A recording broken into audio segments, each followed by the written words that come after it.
Okay, so watching, and then when you got someone, then you can practice with this. So the punctual is when you punch, I block. As you knowing the first couple episodes, we talked about a lot of blocking, a lot of hitting, exactly what we try to repeat out from here. So when he punch, I particular using this hand here to block. From this particular hand here, I slap this hand down and I punch him. Now when he's doing the punching here, he will have a hand to block. While he block this, he will turn this hand, slap, and he will punch, and I will block from here. Now learning this is learning to understanding the energy. Where is the energy? If he's forcing in, I feel it, so I know where he is. That's the energy. If he move his hand, I don't need to move anywhere, because there's no force here. Move your hand, I don't need to go with like that, because if he started doing that, I lost balance, and that can become very, very dangerous. So when you're doing this particular bit here, it's knowing where the body is, understanding where the hand is, knowing where the movement is. That's where you're hitting.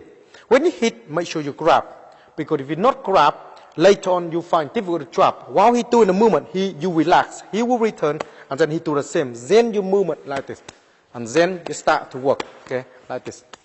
And then you're moving from here, then you want to change, then all you do is just chop, from here, chop. Underhand this line here, slap, and then you punch. Then you return here, okay? Very, very simple movement when you work with this, okay? Now from here, you don't need to stand like the Wing Chun man like this, okay?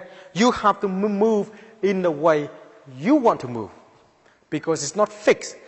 If you start to fix yourself in a certain position at all time and no freedom of movement, when it comes to reality, you cannot move freely.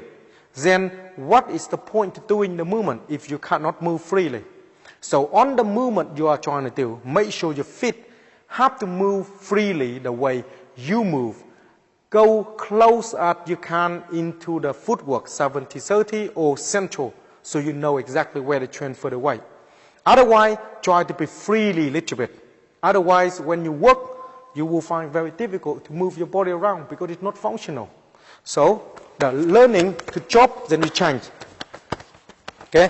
Now from here, when you start changing, you work in this speed, like this. And then you change, then you change, then you change. Then you come into work. Now from here, you go into next one. The next one is when you can turn to this as the bong sound, and I told you already before on the first episode, it's learning about the hand turning. It's that movement that you're learning to understand. So he turned the hand to the movement there. Why this hand here? It's learning to understanding where my body is. So he grab and he turn, and I do exactly the same like this. And then I grab and I turn. Okay, he grab and he turn. Okay, like this. So you know where the body is. Learning. Now when I understand that, I will change my body, okay, from here. Then I grab the hand on here, then I pull, then I change this side, okay, from here.